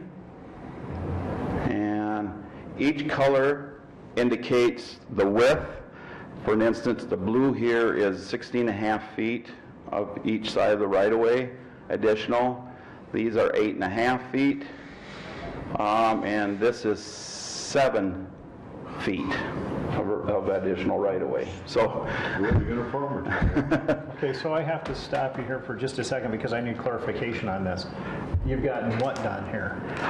what I've gotten is for the right-of-way is searching for the right-of-way. For all the right-of-ways, for what's in documents and stuff like that is what I've gotten done. Thanks. And then what I'm putting it is all on this jump drive, and I'll probably double up the jump drive, have the highway shop have access. I don't know if the auditor wants one or not when I'm finished, but we'll see at that point and so that. But That's a lot of work. Yeah. yes, it is a So, yeah, lot so of- you're saying it's additional to what the original... what has already, what has been, what's in documents already, but there's a lot of information that's not, the highway shop don't have. I've already seen what the highway shop has. There's a lot of mining rights, but actually documents of right-of-ways is not in their records. And some of those documents, as you were showing, were hard to read. Some are hard to read. I know they did some rescanning last year. I don't know whatever come about on that rescanning when they had them, that outfit came in and did a bunch of rescanning, so. Have you checked with the state DOT on some of the state roads? The state DOTs, I haven't been really looking up. All I'm really sure right now doing is just basically county. Okay. And of course, when I go in, I can get a little closer, and then there's gaps. Like, didn't find nothing for this quarter or this section and stuff like that. So there's some of it that's a lot missing. So this is nothing that's in like anything that First District is doing with their GIS stuff. This doesn't show up at all. Some does. I haven't really talked to Todd and those guys. I do know with talking with Luke, there's not a lot of information that really gives on that. So, and the thing too, people used to update their abstracts when they would sell property, so some of those things, you know, of course, if they weren't recorded, they wouldn't be in there anyway. Exactly. That's where I found out where, like, I wish this wouldn't do the bird's eye view so much. So a right-of-way on a particular road, I mean... Typical right-of-way on a road is 33 feet, or 66 feet total. 33 Okay. Yep, from the center. Does that... With some of these, it's additional. You go back in history, at one point it was 8.5, and then some of them were rewritten in 8 1/4 feet. From the center? Additional. No, additional feet. 33.5. So 41. Oh, okay. 41 1/4, yeah. So, but there's a lot of documentation, especially when you get over here, over to the southeastern part. There's a lot of roads that can't find no documents. I bet you there's somebody that's doing this in other places that, you know, it might be kind of expensive because it's a lot of, because you're seeing why. But, you know, that's maybe, a lot of work. Steve, you want to explain the purpose for doing this? Purpose for doing this is because the enforcement for right-of-way, farming right-of-way and stuff like that, it had been brought up, probably 6-7 years ago, and, you know, and there's been some approaches done, but nothing really, you know, and it takes time to find and research this stuff, so. But no matter what we would do, if we'd go the 33 feet from the center line, we'd be okay. Correct. Yeah. The biggest thing is if we can't find documents, Then that's... what do you go by? Is it? The fence line, huh? Yeah, well, some of these fence lines are only... Haven't we had issues in the past with you know, with landowners moving fence lines out and stuff into the right of way? That's a big problem. Didn't we have that issue when we were spraying, I think? Yep, That became an I issue. do know there are some, and so bad there's issues in some areas, and so bad there's been some reports of it. Site triangles and Yeah, intersections and that sort of thing. I do know, like in the county, you have to get to be able to put a temporary fence, you have to get a permit to get a temporary fence. Of course, there's some out there, you can see some. As far as I know, from what I found out from Small back a few years ago, there is only one resident that actually has a permanent right-of-way closer than the actual footage. Otherwise, if there are fences within those boundaries, they actually are in right-of-way. But there's one quarter that is actually in the county that he said is a permanent right-of-way, so. I would add to that, some of the townships in Cottington County have taken this upon themselves and have I do know that Eden Eden. had worked on theirs, and so they had a few years ago and stuff. to so. try to address that. So. Yep. Thank you. All right. To move on, This will be an ongoing process. this will be an ongoing process. What percentage of the roads do you think you have done? Currently, right now, what I've researched is probably about a third of the county right-of-ways, and so yeah, so. Okay. But there's a lot of gaps missing. Yeah. The bigger problem, and I know Steve's been working on this, and you guys have been working on this for quite a while, is how are we going to fill in those gaps? Right. That would be a question to ask. What language are we going to use to fill in those gaps? Correct. The only thing you can do Determine whether is what we're What allowed is the 33 and a half feet from the center, I mean, or 33 feet from the center, that's all you can do then at those spots.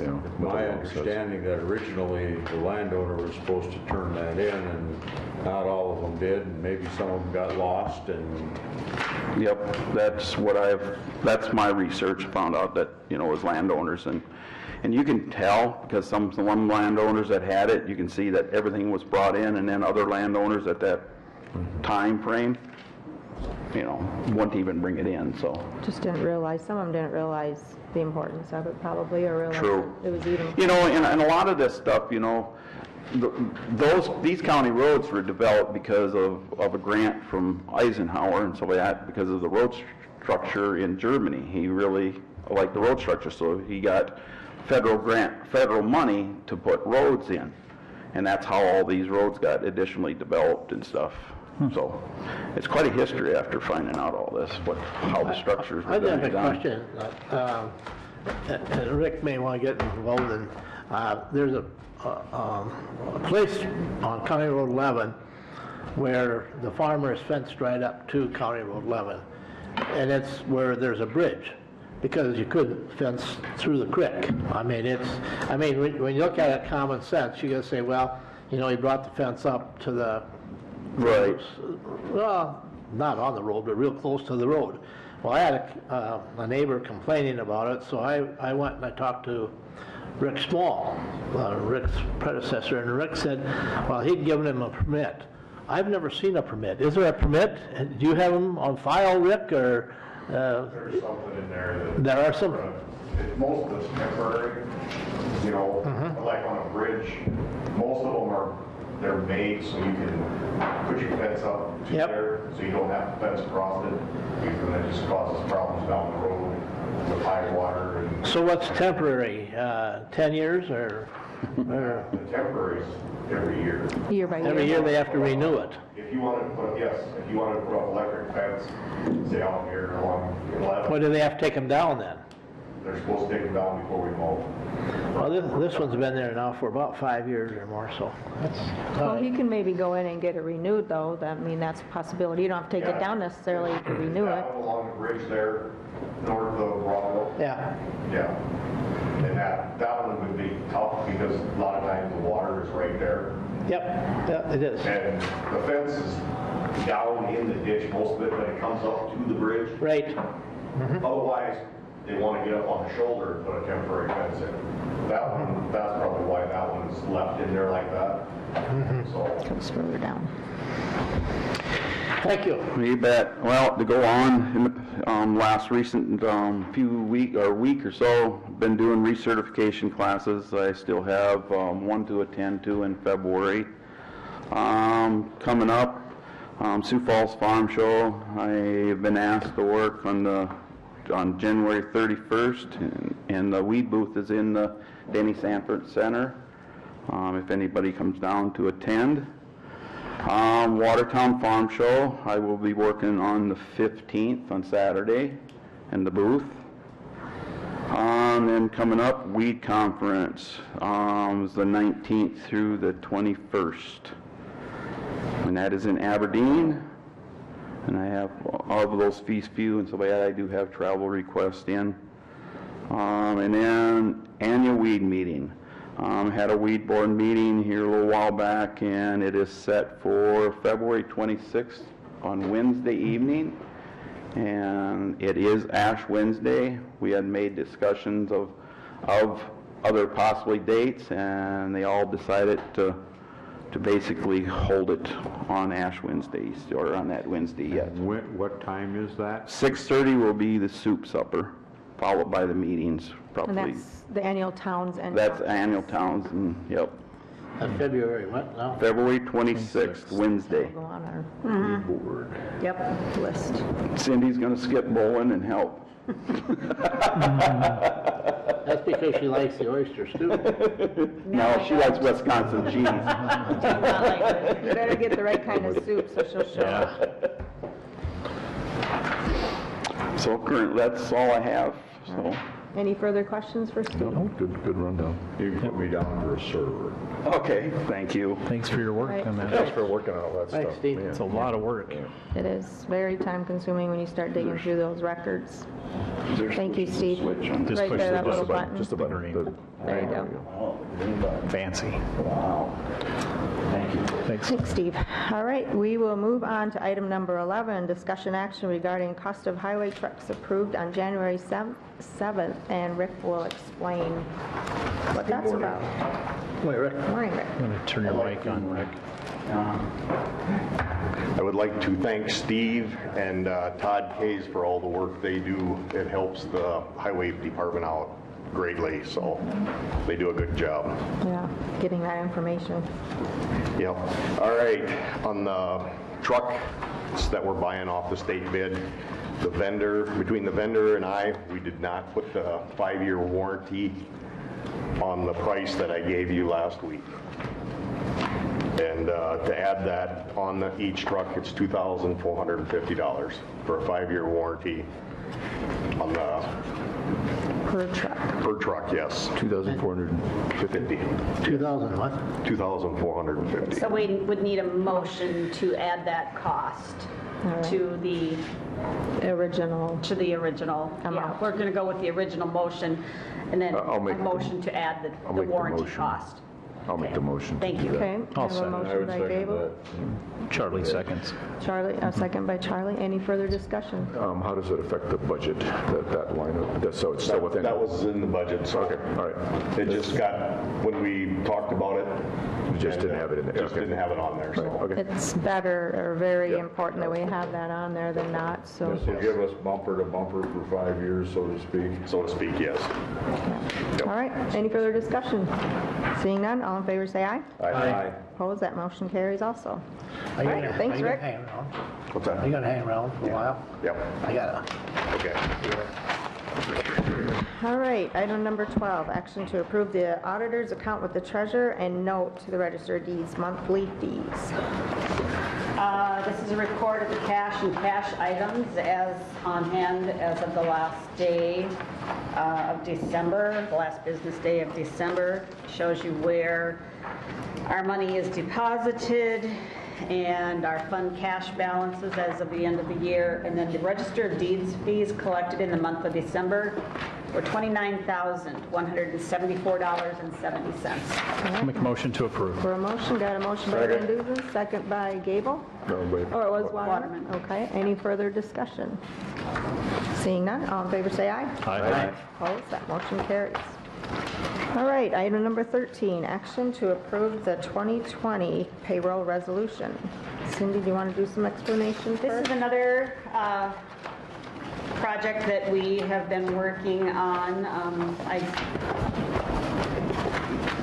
This resolution was prepared upon the recommendation and the action taken by this board previously to add a cost of living increase of 1.75% to each of these steps within the payroll resolution. So that's what we did. Motion to approve. Nothing more, nothing less. All right, we have a motion by Gable. Do we have a second? Second. Second by Van Duzen. Any further discussion? So all step increases will be based on this document throughout the year. And we have everybody in, all departments. Yep, every job description is covered. All right, any other discussion?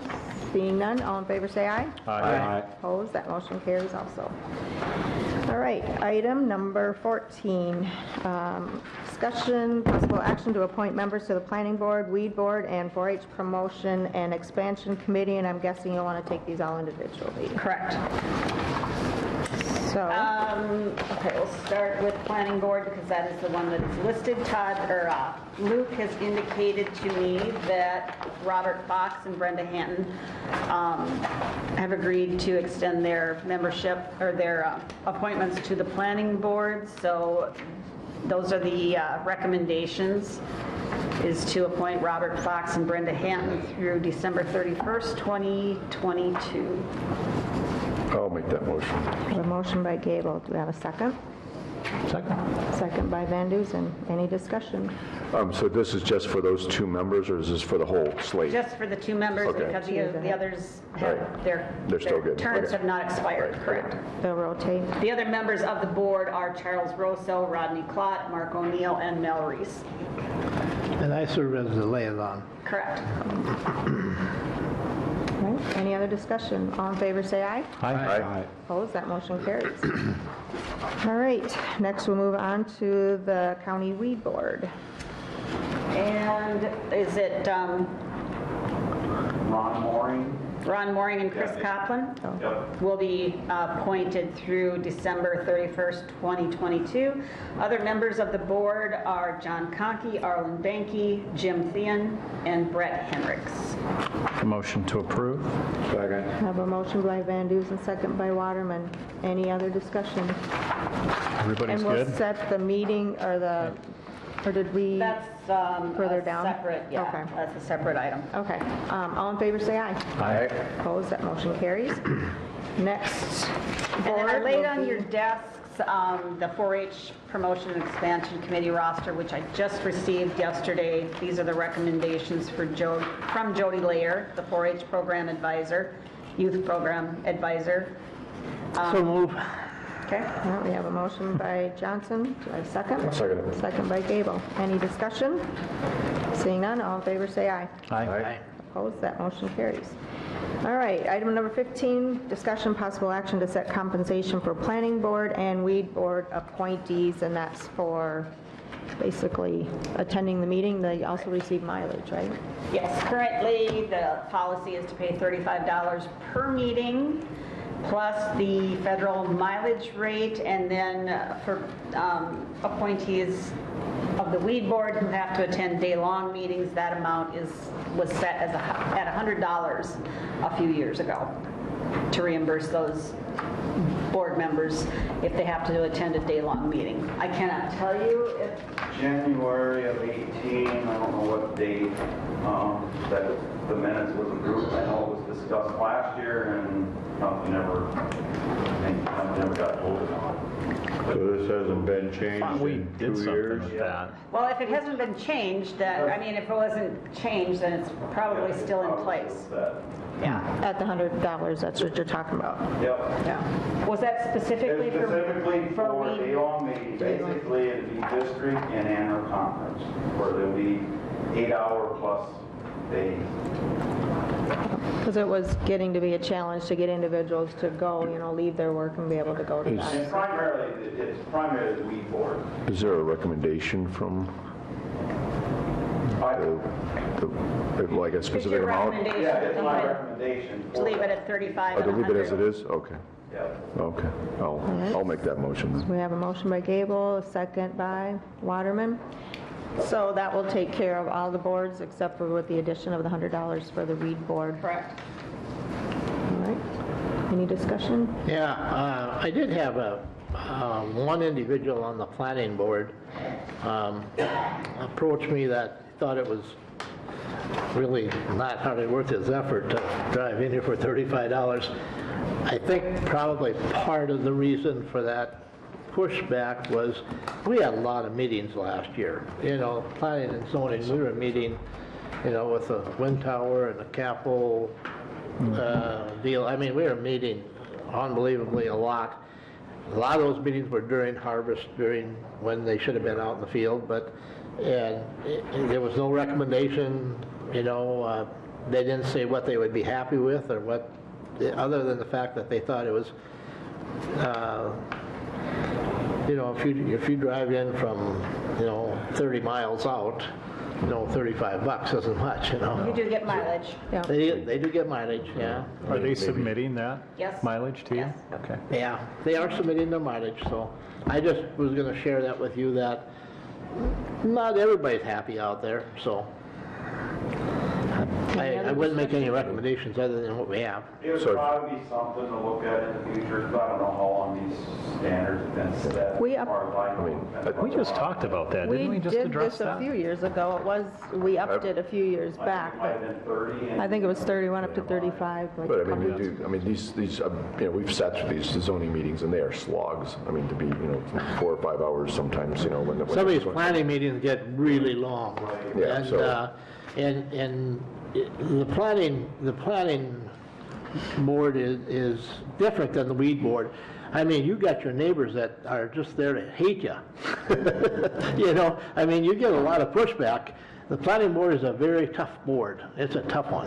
That's probably the most difficult one that I sit on. No, I would encourage Madam Chair or you, Myron, one of you, to visit with the rest of the planning board and see what their So desires what you are can and do stuff. is I mean, maybe we you can make this motion now Yeah. and you can revisit. We can amend it. Because I, as- Yeah, you can revisit it if it needs. would like to keep them happy. We'd like to keep them on the It's a board. very important board. I mean, it's, Yeah. but it's a tough one. Until you can further study it, I guess I would recommend Just say, yeah, That's what I his would rate recommend. until you can further I study guess it. my input, like with the weed board, typically a weed board meeting runs 2 to 3 hours, maybe at the most. So that on typical is a regular meeting. Right. Like I And- said, the day-long meetings, you know, now you're required there to be there for 8 hours and plus. So that's where. Yeah, something we can note, but I would also say we were updating ordinances last year. We got a few more to go that added to it as well. Not all years will be like that, but anyway. Okay, we will definitely ask the question and at the next planning and zoning meeting and see. So, any other discussion? We have a motion and a second. All in favor say aye. Aye. Opposed? That motion carries. All right, item number 17, discussion action to appoint Housing and Redevelopment Board members and authorize the chair to sign the certificate of appointment of the same. It looks like Elmer Brinkman's term expired at the end of December. Does someone want to contact him to see if he would like to remain on this board? We can delay action on this until we have that answer. Yep, I will do that. Okay. Okay, so then item number 18, discussion action to accept a quote to provide county website services. Madam Chair, that's one I was working on. Did everybody have I put this on your, here's one. Yeah, it's a little, these are just 2 quotes. So as I mentioned in a previous meeting, our current website service person, or it was a local company, I've not been able to get in touch with a person, so we need to find another website provider or service provider anyway to help us look after that website. And I got 2 quotes here. The PPWIX, that's the one that does the sheriff's office. That's a local company. Just to go over what these different numbers mean, these are obviously dollar amounts. For that one, the top couple of lines are setup fees, so to get that service transferred from one place to the other. You can see for the one on the left, PPWIX, it's $100. For the other one, WWCIT, that's based out of Kansas, but that they had some competitive quotes too. It's $300 or $200. Or plus $200 depending on what we want, so it could be up to $500 for the setup. And then the ongoing, or I should say also, there's going to be some kind of a licensing fee involved. That's that $150 there. That might actually apply for both of them, but that's one that the person giving me the quote for PPWIX mentioned that. And then the ongoing costs annually, on the WWCIT, so the one on the right, it would be basically $300 if we just want the most basic thing, but if we wanted a kind of to have some help available to us, we'd need to pay, it's a monthly fee, but it works out to $720 for the year. The other side, it'd be $180 just for that annual hosting cost, and then all the service stuff would be on call, and we probably wouldn't use it, I don't think. So that $750 there, that's based on 10 hours of content help at $75 an hour. I don't think we'd need that much. And then the other fee would be $150 for coding, which I don't think we'd ever need. That's for pretty heavy duty work that our website's pretty straightforward. It's mostly static information, contact information and things like that. Not everything, but that's what the bulk of it is. Most of the pages on our website are. So I would make a motion that we accept the quote of PPWIX, and and just to give people an idea of the estimated total. So the annual cost, I guess I mixed that up. So the startup cost for PPWIX would be roughly $250, and then the annual cost would be well under $1,000. On the other one, the startup cost would be at least $300, and then the annual cost would probably be in that $1,000 area. So you can see how the numbers work out there. I should have totaled up the startup, and I should have separated the startup from the ongoing costs, but you can see that the PPWIX, which is a local company, would give us a more competitive deal, and I think it's probably adequate. The sheriff likes their service. The other one's probably fine too. So my motion is to go with the PPWIX. All right, we have a motion. Do we have a second? I would second that. Second by Waterman. Any further discussion? Yeah, Madam Chair, just to make sure, so people know what I did on the research. There are some national providers that cater to local government. They work websites for local government. I looked into those. There's some counties around the state, some cities that use them, but the annual fees are like, for a county our size, is probably on the order of $5,000 to $7,000. So that's not something we're used to paying. I don't think we're quite there yet. And it's good service, but I don't think we quite need it yet. So I like the idea of having a local individual, and if they're compatible with the sheriff's office, that probably would be good. Yeah. So One question, Lee, who owns the PP-WIC? who is that? Her last name is Glow, Gloe. So what's her, I forget her first name, but Karen, yeah. So, and then the other gentleman was, gave me the estimate on WWCIT. That company is actually based out of Kansas, but it's kind of a virtual regional company. So also, competitive, but we have an opportunity to go local, so. Never mind, thank you. All right, any other discussion? Seeing none, all in favor say aye. Aye. Opposed, that motion carries. Item number 19, discussion, possible action to adopt public comment policy for commission board meetings. I don't really anticipate us doing any action today, it's just kind of throwing it out there for our public comments. I think the biggest item that we probably should address, or that I see, is maybe setting a timeline or time limit. And, we can say that, but it's probably better to have it in some sort of policy so we have something to fall back on, that is our guidelines. I'm also working, I called Luke yesterday, I guess, just to see, like, with the planning and zoning, how we go about it there. So I don't know if you guys are interested in getting something more concrete for that sort of. I don't think it can hurt. I think it's probably wise. What we've been doing has been adequate. I think it's meeting all the requirements. In the past, it's just that we don't have it in writing. Right. Yeah, I think it's good to write. It's always good to write something down. Thank you. It's better to have some in policy, because if you don't, we can say it, but we have nothing to say, well, this is how it is. Ultimately, it'd be something like, based on the number of people that say they want to make a public comment, then it's the chair would make a determination how many minutes each person gets. Right. And looking at the agenda, and then maybe set a max number of minutes. So it's a work in progress. I just wondered if everyone else is okay with getting something more black and white. All right. So then we'll move on to item number 20, discussion, possible action to adopt the E30 policy. Troy, you were going to check that out? Yeah, this is kind of something that I mentioned at our last commissioner meeting, just kind of piggybacking on what the city of Watertown did as far as their use of E30 in their city vehicles. I have spoken with management at Sioux Valley Co-op, and it sounds like our bid is coming up here in February. And so I think what we're going to do is we're going to wait to take action at that time. Okay. But we will be looking at going to E30 in our county vehicles. So. On all applicable vehicles. In the meantime, I'd like to have the department heads weigh in on this as well.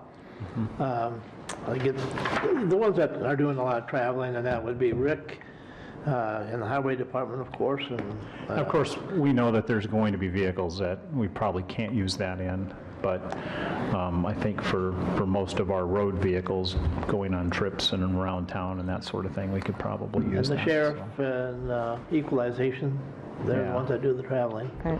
So like all applicable vehicles, basically. And they are ready to give us a bid on that. So that'll come to fruition next month. All right. Item number 21, action to approve a revised Memorial Park Campground Manager's Contract template. This was the other item that we've been working on for a couple of months now. Did everybody have a chance to take a look at that in the last week? Okay, I guess I don't know if we're ready to take action on it. Is there any questions on it? Well, you mentioned something about the reservation system when we were talking before the meeting. Do we want to add something in that, or I thought there was something about reservations, but well, Cindy had brought up that the contract is a 6-month contract. So if somebody is looking to make reservations in the off season, who's going to be taking those? And so I think we as commission need to figure that out, if we're going to have somebody internally take those reservations, or if we're going to make this a year contract I will tell or you whatever. that I know previously that Park has taken phone calls right after the first of the year for people who don't want to use the online system, who actually call in. The other part is under Section 2, vendor services, in under B. There's one or more entities that have probably made reservations after Labor Day. That was the other thing that jumped out at me when I was, there's one large organization that has an event out there, and I believe it's after Labor Day. You probably want to talk to the former campground managers to get answers to some of these questions. Because I'm assuming That's the Vinteeks program. Yeah, it could be the Vinteeks. Well, I think that, I can't imagine that would be too time-consuming in the off-season to have somebody take those reservations. Am I correct on that? No, it is very time-consuming. It is time-consuming. It's very time-consuming. You need to talk to the campground managers on that. Okay. Yeah. All right. Well, With that information, I think we'll delay it let's postpone it till next week. Is that enough time? Answer the questions? yeah, we'll have to figure that part out, I guess. I'm not sure. Otherwise, I think we're just going to have to tell somebody in the courthouse that's going to be their job. Or we're going to have to extend the contract out to make it a year-long contract. I think maybe it should be the liaison. Put it in your voicemail. 34 more phone Nobody's calls. going to be the park liaison after this. Anyway, so yeah, that's one thing that we'll have to figure out. So are we okay then with delaying it one more week, or what do we want to do? Yep, that's fine. Yep. Myra made the motion. Is that a motion? I don't think we need to. We don't need to. We'll just say next week it's going to be ink to paper. Do or die. Okay, number 22, action to approve claims for payment. Before you have the list of claims that were presented to the auditor's office for payment. The total amount is $738,291.17. Of that amount, $358,101.75 is state pass-through. The majority of that is motor vehicle fees that were collected in the month of December. There's just a few things out of the ordinary this month on page, you will notice within a number of the budgets, this is the month we pay out our employees who participate in the rec center reimbursement program, which is part of our personnel and policy manual. On page 5, you can see this is an amount that comes half out of the sheriff's budget and then half out of the jail budget. That's for Zerker Technologies. That is an annual maintenance of their software for over $30,000 per year. On page 7, those are the amounts that we appropriate for the Human Service Agency annually. One of them is a full payout, the other two are quarterly payouts. On page 9, Watertown Development Company has requested the amount that we appropriated for them in the amount of $45,000 this year. Are we about done with that? I cannot tell you, well, We did wasn't it a 5-year? no, not really. We indicated that they had to come back to us every year because one board cannot commit funding Yeah. for a changed board down the road. So we have requested that they come, I don't know how long their campaign is, but we are just going year by year for that appropriation. $45,000. I could not, I'd have to look back to tell you how long we've been, actually, hold on just a minute. I can tell you how long we've been paying. Well, since Chris came, I would say. Yeah. Yeah, So it's what, 2 years? let's see. Seemed like it was 5 years. That's didn't quite. I think that was their schedule, but it did That's not. what they asked But for. it's one by year for us. Correct, yep. So let me, Chris has only been here maybe 2 years. oops, that's a 700 number, isn't it? Oh, do you want that? 7. That's a pretty good chunk of money.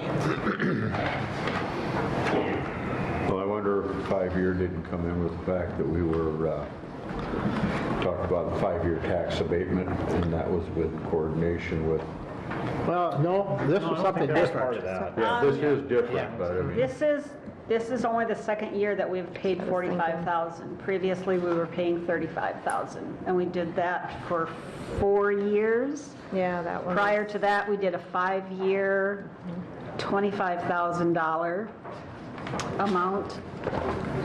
And then we did 4 years of 35,000. This is the second year of 45. Second year. Yep. I thought he's only been here Yep. 2 years, so. On page 10, there's a couple things highlighted. Those are for hazmat class training. We will be reimbursed by the state of South Dakota for those amounts.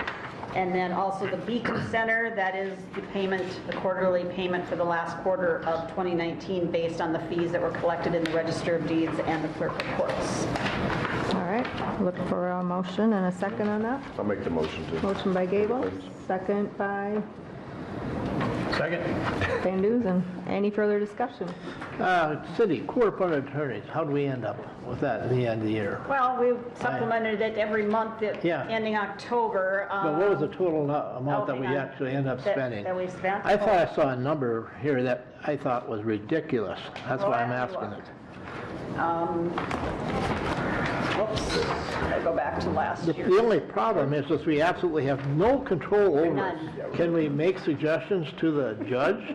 That think they isn't were. there Make any someone, suggestion you want, but I'm not sure. isn't there someone that can, does it have to be a full-fledged attorney? Can it be a trainee or something I that don't think represents so. them? Cindy, or- didn't you guys Only go to in the your judges? criminal case, Myra. Not really, not for that type of thing, we have no control. We were just concerned with getting bills in on time. Oh, okay.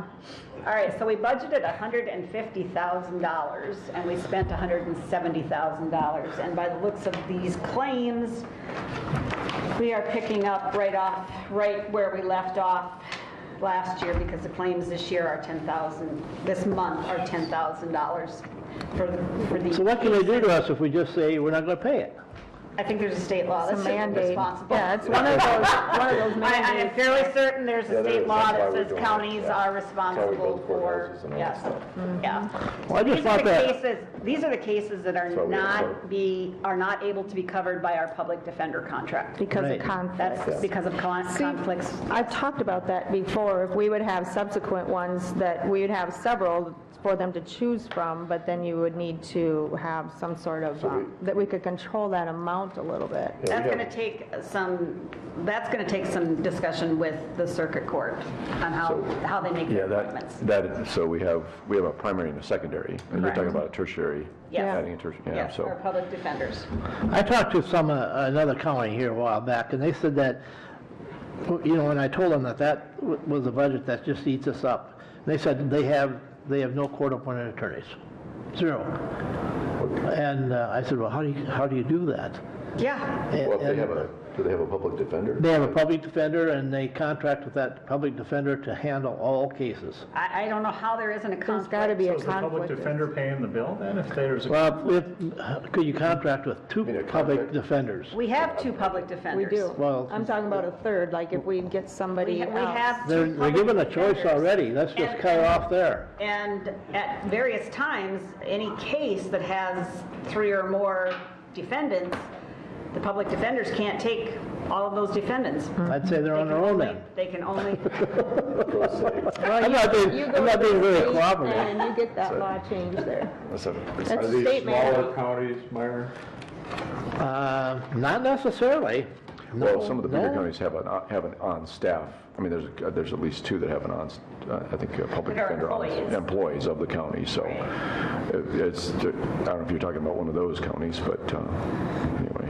But it's always, I think it's just going to be, that's why we have the clerk program, which is, just so people know what I'm saying, it's the catastrophic legal expense But it reimbursement certainly program. got my attention when they said they have not Yeah. paid any. Yeah, that'd be Court crazy. appointed I would really, Yeah. I gotta wonder, unless they have a very low caseload or something like that, a Yeah. very small county or a very large county, so. It's a Evidently, they don't fair-sized know each county. other. All right. Any so other we have a discussion? motion and Yep. a second to approve the claims. Any other discussion? Hearing none, all in favor say aye. Aye. Opposed, that motion carries. Number 23, action to approve automatic budget supplements. Nothing today. Number 24, action to approve personnel changes. And I had a number that were turned in to me. The department was actually waiting for the personnel resolution, or the payroll resolution to be approved, so I shared it with them, and they got their personnel changes to me just yesterday. So the first personnel change is the Veterans Service Secretary, Peggy Rammel. She was actually due a step increase back in August, and it was not turned into us, so she will be paid back pay for those months, and then she'll go to step 13, $19.99 per hour. The rest of these are all highway workers, and these are all anniversary step increases. Jeff Case will go to step 14, $25.42 an hour. Matt Dargitz, step 9, $23.04 an hour. Rick Holinka, step 14, $25.52 per hour. Mitch Kalhoff, $19.57 per hour. Lynn Solberg, $28.09 per hour. And Todd Warney, $25.52 per hour. All right, you heard that. Anybody want to make a motion to approve them? I'll make the motion. Motion by Gable, second by Waterman. Any further discussion? Seeing none, all in favor say aye. Aye. Opposed, that motion carries. Travel requests. Item number 25. Several of those. These are all for the weed department, for the weed supervisor, and one of the board members to attend the Weed and Pest Conference in Aberdeen. And then the next one is the weed supervisor to work the Sioux Falls Farm Show. So you can take all of these at once unless you have... Got a motion by Johnson, second by Waterman. Any discussion? Seeing none, all in favor say aye. Aye. Opposed, that motion carries as well. Number 26, public notices. Cindy, do you want to run through them, or do you want me to? The only two things that I have currently are the legislative Cracker Barrel on January 25th and the Watertown Day at the Legislature February 5th. I will add the annual weed conference February 26th. Is that right? Yep, 26th. If somebody has the farm show dates, I can add that also. Well, the farm show dates would There's be a farm show, Cracker February 11th through the 15th. Okay. There is a Cracker Barrel on the, do you have that one on the 15th? Yeah, I do have that one. Yep, I have that. Troy gave that to me last week. The And there was a 15th. It's third- just not on here. They added a third Cracker Barrel, but I don't have it down Oh, there. they did. 25th. So the I've got- 15th, there's going to be one also. Okay. Yeah, I was looking. Okay. Yeah, because the one at the Elks is the 25th. Where is the other one at? Do you have the one on the 29th? Nope. February 29th at the Extension Building? That's a Cracker Barrel? Cracker Barrel. At the Extension. Where is the one on February 15th? Would that be at the farm show? That's at the farm show, yeah. Okay. Okay. I will add those dates to the January 25th. I don't know who's all going. This Thursday morning is the 211 kickoff at the police department at 10 o'clock a.m. I'm not sure. I'll definitely be there. I don't know if there'll be any other, there'll be different agencies there, so. Which, I'm sorry, say that again. This Thursday, the 16th at 10 o'clock a.m., police department. You say kickoff, Brenda, what are you referring to there? Basically, they're just coming and meeting with agencies and just to kind of get things started. I mean, they've been getting emails, but I believe there will be some other agencies invited to that also, and then the ones that aren't there, they reach out to them. So just trying to gather information is what that is. So yeah, not really rolling it out yet, just gathering information. Yeah, well, the home show isn't until March, but that's March 7th and 8th. I don't know how far out you want to go. There's a meeting on We'll wait till February to... on pipeline safety too, and I does anybody else have it? I got an email and I can't find it right now. It's in February, isn't it? I think it's in February. It's a good meeting. It's a good training session. Sutton should know it. If we get hold of Sutton. It's out at the Elks. but I thought I'd bring it up right here, and I'm not. Vote on by Paradigm. But that's in February, so we're off a ways. We'll be all right, yeah. Yeah. All right. Well, a work in progress, but it sounds like we have a few more. Okay, item number 27, old business.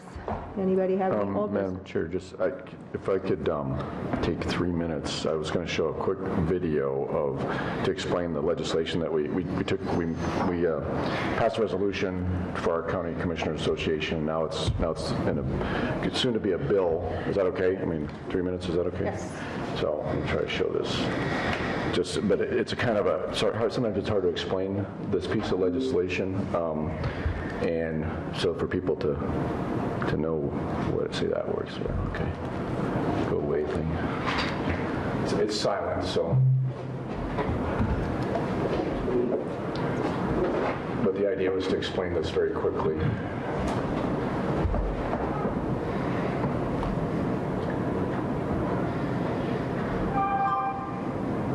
Want me to read it to you?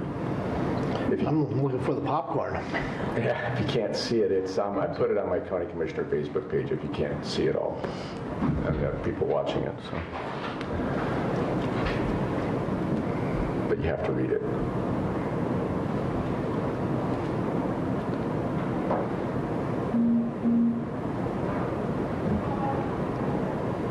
I've got it, Myron, February 3rd. Oh, you do? I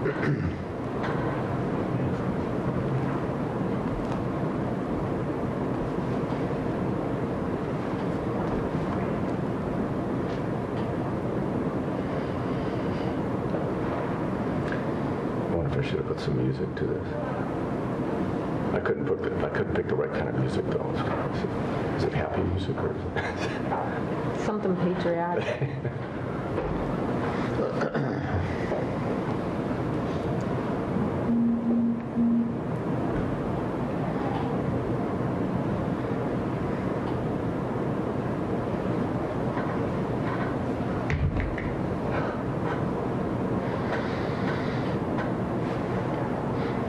They'll get cheaper.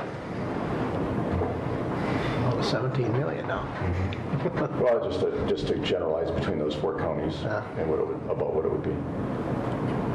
Just hypothetical.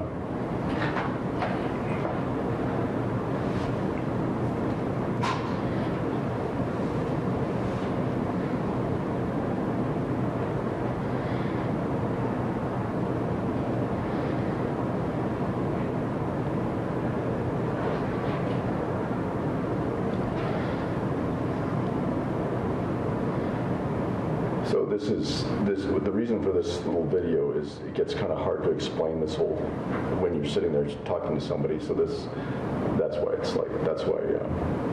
I did this. So I've learned, this will be the 3rd time working with the legislature on this particular piece of legislation, and so it's, any way you can kind of communicate things succinctly is helpful, so that's why I did that. So is this something you're going to be... It's on my Facebook page. I'm already sending it to legislators and to other counties, and Chris sent it out. Chris Jacobson sent it out to all of us. So, but if people have questions, I just wanted to let people know that that's, if they want to get to understand why we adopted that resolution a few months ago, and then asked our County Commissioners Association to adopt it in turn, which they did, and now Representative York is going to be the prime sponsor of it in the House, so it's probably going to be a House bill. It doesn't have a bill number yet, but just so people know, that's kind of following up to something that we had been talking about in the past. So if people want to see that, please contact me. It's on my County Commissioner Facebook page, not my personal one. So, All right. Thanks. Thank you, Lee, for doing that. Monday, February 3rd, pipe flag training, safety training. Okay, found it. All right, any other old business? Any new business?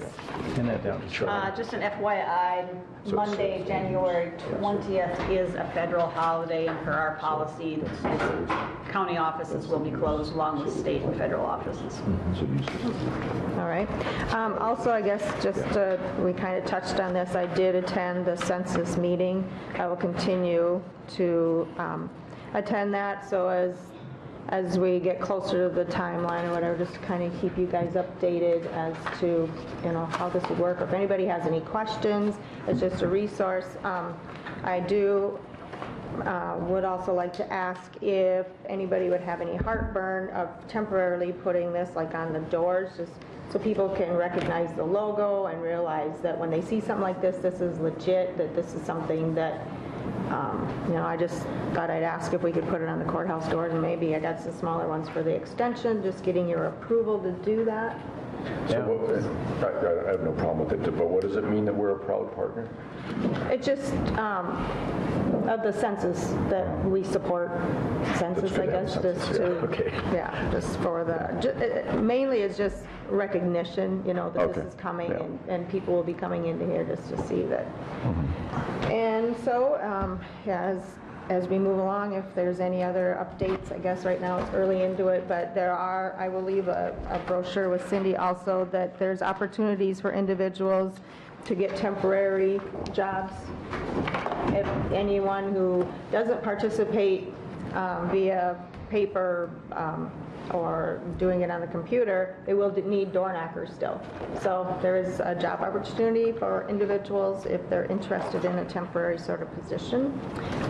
We looked this morning, I was at Brothers and Sisters Behind Bars, I think they're going to pay possibly $18 an hour to do that. Elected officials, I know, though, are not eligible. Are banned, they're not eligible. Yeah. Because And I also do have a list of all the different grants or whatever that we receive because of the census. It also determines, our districts for our election districts as a county commissioner and also representatives, but more likely that isn't going to change. Like some states are real competitive for that because they may get another representative, some of the bigger ones. So anyway, just point of interest. I'll just stay involved with that, keep you guys abreast of what's going on. Anything for the open? Yeah, there just is one thing, and it goes back to the dates for the possible quorum. That's February 3rd for that meeting, in case you missed it. The pipeline meeting, all right. Very good. We're talking your video. Pipelines. All right. Anybody else? I guess no other comments for the open. We do have a need for an executive session, and it would be item number 1, personnel issues. Is that correct? All right, so I would look for a motion and a second to go into. There'll be another one in there, and I would have I think it's a matter that would deal with contracts or all right, item number 2. Memorandum of understanding or. Which one? It needs to be specific to one of these. Let's Might be 2, it sounds like number 2. 2. Number 2. Sounds like 2. Contractual matters. Yeah. So 1 and 2. I'll make a motion to go into executive session. Second. Motion by Gable, second by Van Duzen. All in favor, say aye. Aye. Opposed, that motion carries. We are in executive session. More than likely, nothing will come out afterwards, correct? No. All right.